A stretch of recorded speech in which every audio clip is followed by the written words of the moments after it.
Amém. Você pode se sentar, que de fato essa presença de Deus continue conosco, que nos fortaleça, que nos leve para perto dEle. E é tão bom viver olhando para as promessas de tudo que Deus quer fazer em nós. Então eu quero te convidar a você de fato abrir seu coração. Feche seus olhos mais uma vez, vamos orar. Pai, nós te agradecemos, Pai, porque todo momento que nos reunimos, Deus, é um privilégio, Senhor, uma oportunidade, Deus, de nós te conhecermos mais, Pai, te buscarmos mais, Deus, e sermos tocados pela Tua graça e pela Tua presença. Por isso, fica conosco, Pai, nos abençoa nesse tempo, ministra o nosso coração, Pai, dá-nos clareza e compreensão da Tua palavra, Pai, em nome de Jesus. Amém. Amém, gente. Como já falamos aqui, estamos de mudança, né? Falamos tantas vezes. E oficialmente, né, estamos comunicando que no próximo final de semana estaremos no novo local da Manaim, a alguns metros aqui de distância, nesse bairro do Tanguá. Então, se você está nos assistindo também pela internet, então está convidado. No final, o Éder vai reforçar o aviso, né? E você que está aqui presencialmente, com certeza já está preparado para isso, né? E durante essas últimas semanas, na verdade, talvez o último mês, um pouco mais disso, nós conversamos na equipe pastoral de compartilharmos mensagens que nos desafiassem a pensar na mudança, nesse processo de transição que estamos como igreja, né? E muito já se pregou aqui sobre a mudança. E, de fato, perguntas surgiram nesse processo, né? A mudança é algo bom? O que você acha? Ó, gente, você está me ouvindo? A mudança é algo bom? Sim. Né? Traz desafios? Sim, também. Né? É necessária? Sim, também. Então, a gente já falou bastante sobre isso, né? Falamos sobre refletir do que Deus quer fazer de novo, dos sonhos de Deus. Compartilhamos várias mensagens sobre isso. Mas, algumas semanas atrás, eu preguei uma mensagem falando do que não muda na mudança. Porque é essa reflexão que eu acredito que também que a gente tem que fazer paralelo a isso, né? E eu falei um pouco sobre a missão da igreja, a nossa ação como Manaim, como igreja, independente do local onde estamos. Isso não muda, né? São coisas permanentes. E eu quero falar um pouquinho mais sobre isso hoje. Na verdade, eu quero continuar falando sobre algo que não muda. E, na verdade, eu quero falar hoje um pouquinho a respeito do caráter do Deus que nós servimos. Então, especificamente, eu quero falar sobre um aspecto do caráter de Deus. Existem muitos aspectos para a gente falar do caráter de Deus, né? Quem Deus é. Você pode me citar algum deles a respeito do caráter de Deus? Ele é justo, generoso, fiel, misericordioso, é um Deus de amor, verdadeiro, santo, fogo consumidor. Que mais? Ele é bom. Se nós folhearmos as páginas do Antigo e do Novo Testamento, a gente vai se deparar com a história do povo de Deus, aprendendo na prática quem Deus é. Há uma definição que diz que Deus dá a respeito de si mesmo, que é eu sou, simplesmente, né? E nessa definição Deus coloca todas essas características que nós aprendemos a conviver. Mas a característica que eu quero compartilhar com vocês nessa noite é a seguinte: Deus não muda. Deus não muda. Você pode repetir isso comigo? Deus não muda. Já parou para pensar sobre isso? Quantas coisas mudam, não é verdade? A gente muda constantemente como pessoas. Com certeza hoje você está com uma roupa diferente do que você estava na celebração passada, né? Então você mudou alguma coisa, nem que seja exteriormente. Com certeza você é uma pessoa diferente antes e depois da pandemia. Algo mudou, né? Com certeza você é uma pessoa diferente hoje do que no início da sua conversão. Nós somos pessoas que mudam ao longo da nossa caminhada. Mas enquanto isso, Deus não muda. Você já parou para pensar que ao longo da tua caminhada cristã, a maneira como você se comporta e você se relaciona com Deus é diferente, concorda comigo? Quando você está dando os primeiros passos na caminhada de fé, você age de uma forma, você talvez faz uma oração mais tímida, talvez você não tenha uma fé sólida para dizer, eu creio que Deus fará determinada coisa, mas ao longo da tua caminhada você vai tendo posturas diferentes, vai sendo transformado. E é tão interessante a gente olhar para trás, né, e pensar, puxa, teve momentos na minha história onde eu estava mais fervoroso, eu dobrava mais o meu joelho diante de Deus. E a gente tem esses flashes muitas vezes, né, de momentos que foram significativos, que Deus falou conosco. Mas eu estava pensando nessa semana, aquele Deus que falou comigo naquele momento, que eu estava talvez mais enérgico, ou aquele momento que eu estou mais prostrado, ou aquele momento onde eu passei por uma situação que me desafiou, e isso você pode aplicar para cada uma das circunstâncias da sua vida. Gente, esse Deus continua sendo o mesmo. E isso faz toda a diferença. Porque o fato de sabermos que Deus não muda, traz uma segurança ao nosso coração. Deus é o mesmo sempre. Nós vivemos tempos de instabilidade, né? Estabilidade do ponto de vista, né, da saúde, né, com a pandemia, da instabilidade econômica, política, nem vamos entrar nesse tema. Mas o mesmo Deus que tirou o povo de Israel do Egito, que abriu o Mar Vermelho, é o Deus que se revela hoje a nós aqui no Espaço Tanguá. Já parou para pensar sobre isso? Não um Deus diferente. E às vezes a gente tem a tendência equivocada de ler o Antigo Testamento e pensar aquele Deus é um pouco diferente do Deus que a gente vê no Novo Testamento, que ainda é um pouco diferente do Deus que a gente vê hoje no século 21. Essa é uma leitura equivocada porque é a nossa perspectiva muito limitada a respeito de Deus. Mas quando a gente para encarar o caráter de Deus, esse mesmo Deus que agiu no passado, age no presente, vai continuar agindo. E os dois textos que eu quero ler com vocês estão lá na carta aos Hebreus, primeiro no capítulo 11, verso 12.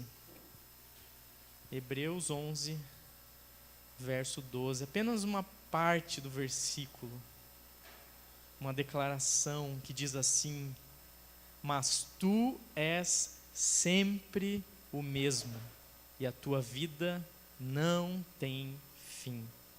Mas tu és sempre o mesmo, e a tua vida não tem fim. Um pouquinho para frente aí, Hebreus capítulo 13, versículo 8, diz assim: Jesus Cristo é o mesmo, ontem, hoje e para sempre.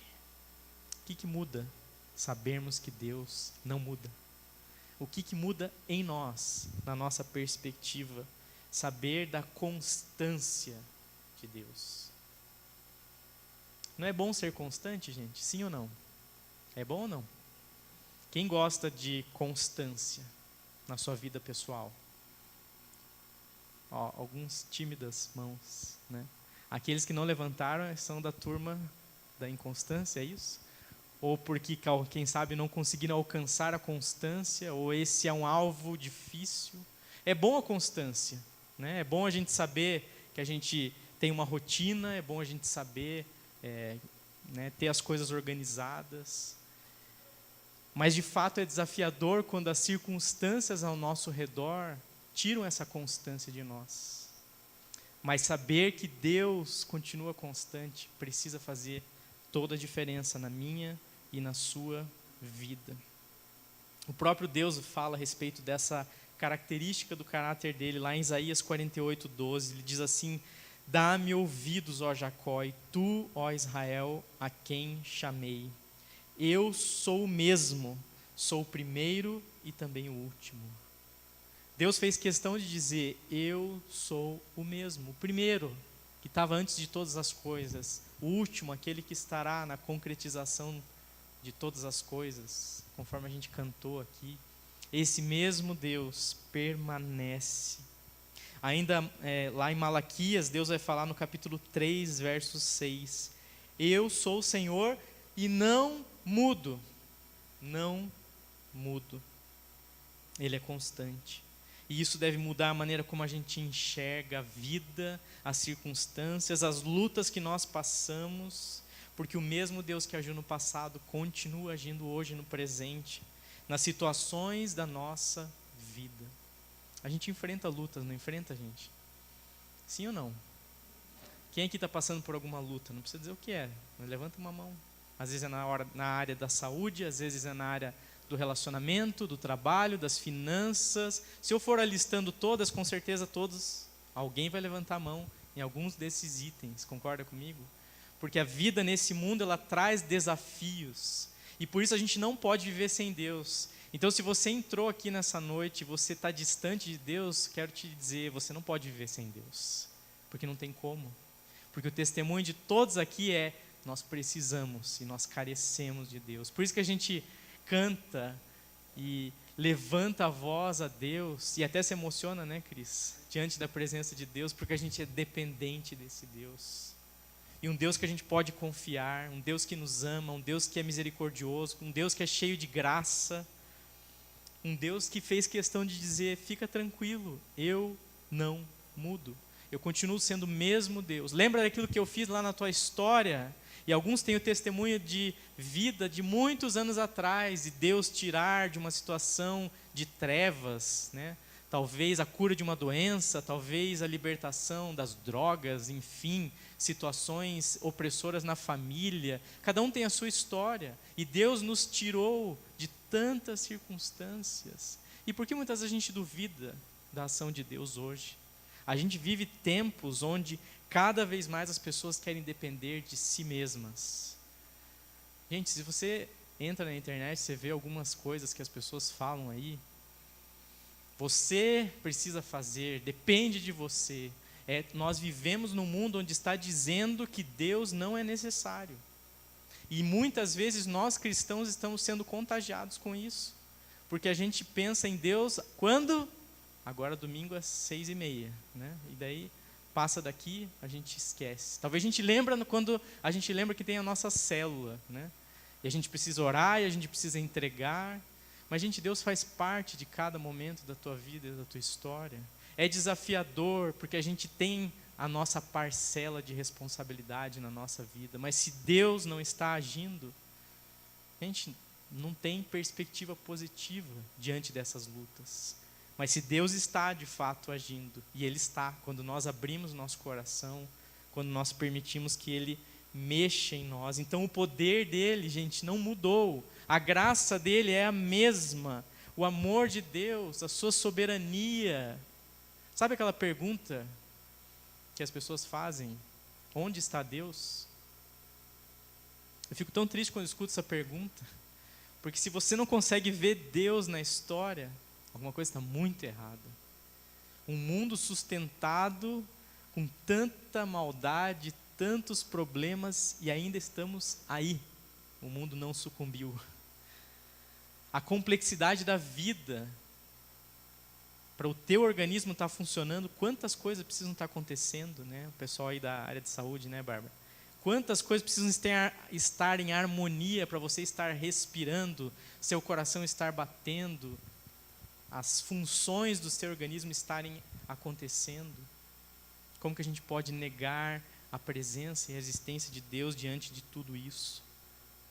Então, baseado nesse fato, eu quero te animar a praticar 3 atitudes como resultado de saber que Deus não muda.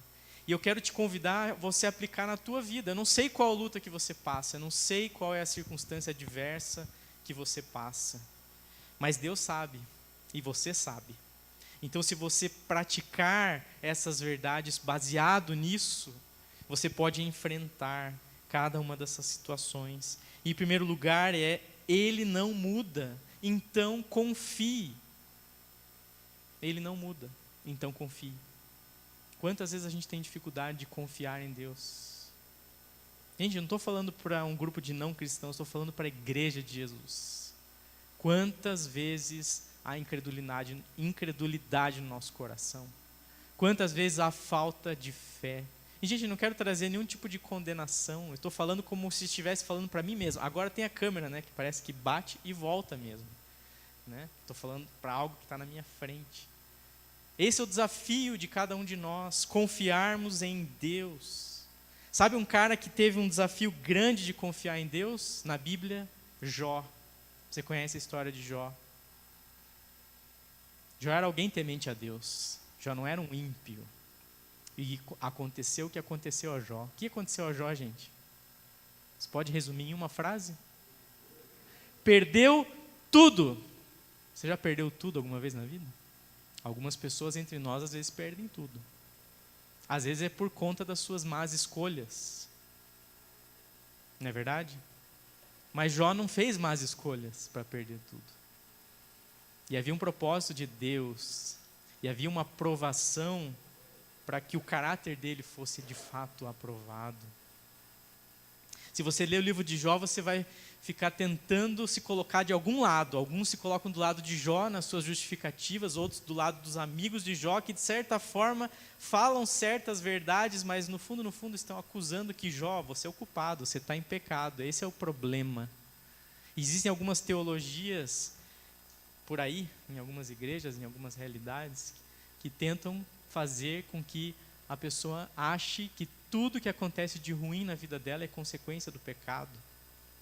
E na verdade é do pecado, mas não necessariamente do nosso pecado, mas da humanidade, porque todos pecaram e carecem da glória de Deus. Então se a gente passa de fato lutas, é porque este mundo está cheio de consequências do pecado. Mas não necessariamente de más escolhas nossas, porque na verdade Jó não tinha nenhuma má escolha para dizer, tá vendo, você pisou na bola aqui.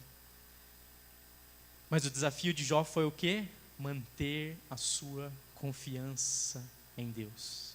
Que situações que te tiram essa convicção de confiar em Deus? Mas Jó disse, sabe o que? Lá no capítulo 42, verso 2, eu reconheço que para ti nada é impossível e que nenhum dos teus planos pode ser impedido.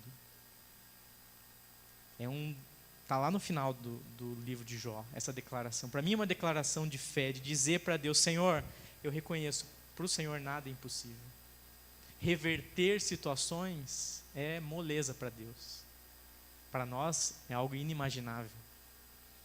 E Deus restituiu muita coisa para Jó. E Deus abençoou Jó. E o final da vida de Jó foi melhor do que o começo.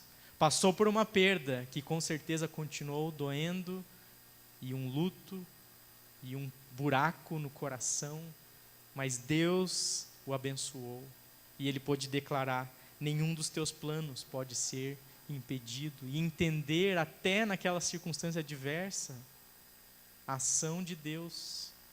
E gente, se Deus agiu assim com Jó, por que a gente acha que conosco não vai acontecer? E aí, veja, não estou dizendo que vai acontecer desgraça conosco, mas Jesus falou que nesse mundo tereis aflições. Mas tem de bom ânimo, eu venci o mundo. Quantas e quantas vezes a nossa fé, ela fraqueja por nós não nos lembrarmos do caráter de Deus. Então, se você se lembra que Deus não muda, confie nele. Confie nele. A despeito das circunstâncias. É muito bom saber que Deus não se arrepende, não volta atrás. A mudança é isso, às vezes eu me comprometo com algo, mas na hora pensei melhor, não vou fazer assim. Naquilo que Deus prometeu, Ele cumpre. Os profetas falam, Deus não é homem para que minta, nem filho do homem para que se arrependa. E gente, nós temos promessas da parte de Deus. E aqui a gente sempre pode fazer a dupla aplicação. Promessas de Deus para a igreja e promessas de Deus para nós, particularmente. Você tem promessas da parte de Deus para a sua vida? Sim ou não? Levanta a mão se você tem promessas da parte de Deus. Então aquele Deus que te fez as promessas, quero te contar, Ele é o mesmo hoje, tá? Mas a circunstância está pior, eu não vejo perspectiva, olha a luta que eu estou passando. Esse Deus continua exatamente o mesmo. E Jó falou, nenhum dos planos de Deus pode ser frustrado. Os planos dele são permanentes. Tudo que ele faz é de maneira constante. E isso precisa encher o nosso coração de esperança. Cabe a nós confiar como é que está a tua confiança em Deus? Será que ela tem sido abalada pelas circunstâncias? Será que você confia em Deus em todas as coisas? Diante de quais temas hoje você tem dificuldade de confiar ou que você precisa dar um passo de confiar? Essa então é a primeira atitude. Ele não muda, então confie. A segunda atitude que eu quero desafiar você a praticar é: ele não muda, então entregue. E a entrega vem depois da confiança, né? Primeiro a gente precisa dizer: Senhor, eu confio, mesmo sem conseguir e mesmo sem ter prova, garantia. E aí Deus pede: então tá bom, então me entrega essa situação. Gente, Deus não arranca de nós. Às vezes a gente acha e espera que Deus arranque de nós certas circunstâncias. Mas sabe qual é o convite que a Bíblia nos traz? Entregue a Ele. Você já entregou essa circunstância que veio à tua mente desde que a gente começou a compartilhar aqui? Entregue. E é difícil entregar algo, não é? Sim ou não? É difícil, mas vale todo o esforço, gente. Toda vez que a gente entrega, a gente está amparado pela promessa de que Deus nos abençoa. E esse texto é conhecidíssimo lá de Salmo 37:5, quando diz: entregue seu caminho ao Senhor, confie nele, o mais ele fará. Em uma outra tradução diz: e ele o ajudará. A ajuda de Deus vem depois da entrega. E muitas vezes a gente quer que Deus nos ajude, a gente não quer entregar. A gente quer dizer: Senhor, me ajuda aí, mas deixa eu fazer do meu jeito, da minha maneira, na minha hora. Deixar na mão de Deus, sabendo que Ele tem o melhor. Entregar diz respeito a abrir mão. Às vezes abrir mão de direitos que nós pensamos ter sobre as pessoas e até diante de Deus. Pedro diz lá em 1 Pedro 5:7, lançando sobre Ele toda a vossa ansiedade, porque Ele tem cuidado de vós. Eu gosto dessa expressão. Na outra tradução vai falar: entreguem todas as suas preocupações a Deus, pois Ele cuida de vocês. Numa delas fala entregue, mas na outra fala lançando. Como é que você lança, gente? Você faz assim? Está aqui, Deus. Como é que é lançar? Cadê o pessoal do futebol americano? Rafa, como é que lança? Lançar, você joga sem saber aonde vai cair, com precisão. Mas quanto mais a gente lança diante de Deus, a gente vai ficando mais craque, vai cair no colo de Deus. O nosso problema, a nossa preocupação. E o lançar é abrir mão. Eu não tenho mais controle sobre o objeto que eu lanço, né? Pensando aqui na bola, que é uma parte que eu entendo um pouco mais. Você vai lançar uma bola, você perde o controle, você não pode pegá-la de volta. Tem gente que lança as coisas com cordinha, né? Que lança e pega de volta. Mas as coisas com Deus, a gente não tem cordinha, gente. A gente precisa lançar e entregar a Deus aquilo que nos preocupa, aquilo que nos rouba a paz. Amparado no fato de que o Deus que vai receber isso, Ele não muda. Ele continua sendo Deus que nos ama, que nos ampara, que nos abençoa, que derrama graça sobre nós. Porque Ele permanece constante e fiel para responder às nossas orações. Então, se você crê nisso, entregue. O que você precisa entregar para Deus hoje? Seu casamento, seu trabalho, suas finanças, seu futuro. Gente, faça isso agora, senão você vai se arrepender depois. Porque a gente colhe consequências do tempo que a gente segura as coisas. Quanto mais rápido entregar, mais rápido vem a resposta de Deus. Mais fácil é o processo. Então entregue tudo aos pés do Senhor. Mas por fim, a terceira atitude é que Ele não muda, então descanse. Descanse. Esse é o processo: confiar, entregar e descansar. E Jesus fala lá em Mateus 11:28, venham a mim todos vocês que estão cansados e sobrecarregados, e eu lhes darei descanso. A gente gosta desse texto, não gosta?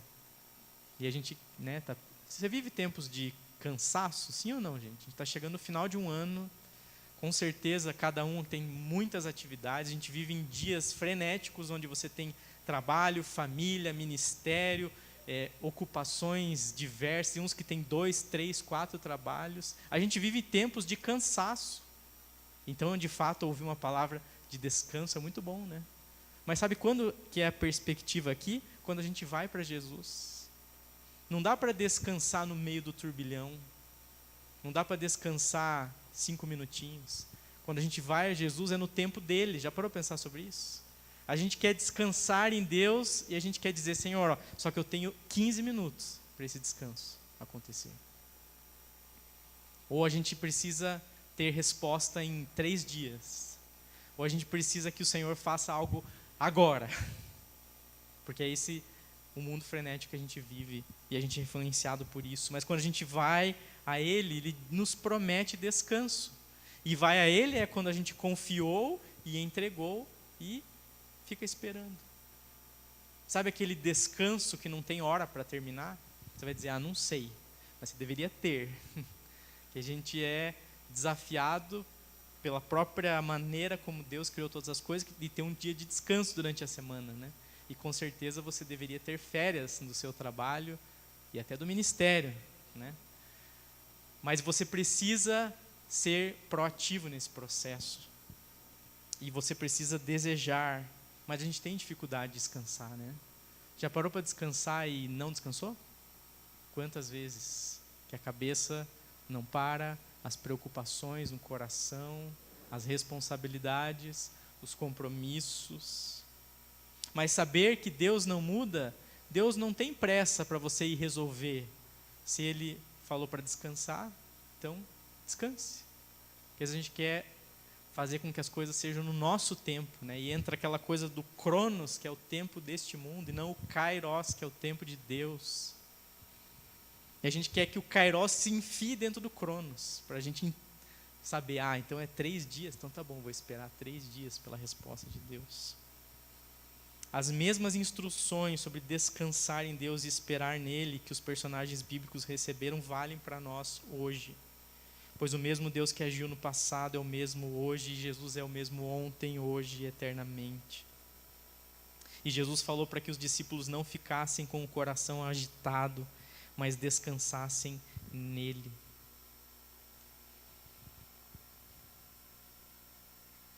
E da mesma forma como ele operou milagres, curas, como a gente vê nas narrativas do Novo Testamento, ele pode operar nas situações da nossa vida hoje. Se você precisa desse descanso, vá a Ele e não permita que nada te impeça. Confiar, entregar e descansar. Eu quero concluir essa mensagem. Confiar, entregar e descansar nele, no Deus que não muda. Confiar, entregar e descansar sobre a nova fase que nós vamos ter como igreja. Confiar, entregar e descansar sobre o próximo ano que está próximo de se iniciar. Confiar, entregar e descansar sobre o teu trabalho, sobre a tua família, sobre o teu casamento, sobre as tuas finanças, sobre os teus planos, sobre os teus sonhos. Confiar, entregar e descansar. No Salmo 102, 27 diz assim: mas tu és sempre o mesmo e a tua vida não tem fim. E ainda Tiago 1,17: tudo de bom que recebemos e tudo que é perfeito vem do céu, vem de Deus o Criador das luzes do céu. Ele não muda. Em outra tradução fala: em quem não pode existir variação ou sombra de mudança. Quero te convidar a ficar de pé. Feche teus olhos para nós orarmos. Que Deus nos abençoe nessa nova etapa como igreja, gratos por tudo que já aconteceu até aqui, por essa etapa de transição aqui meio itinerante que ficamos nessas celebrações no último mês, mas que nós estejamos alicerçados no Deus que não muda e que isso nos leve a ter essas atitudes na nossa vida pessoal, nossa vida como igreja, com relação ao nosso futuro pessoal, familiar, ao nosso futuro como igreja. Feche teus olhos.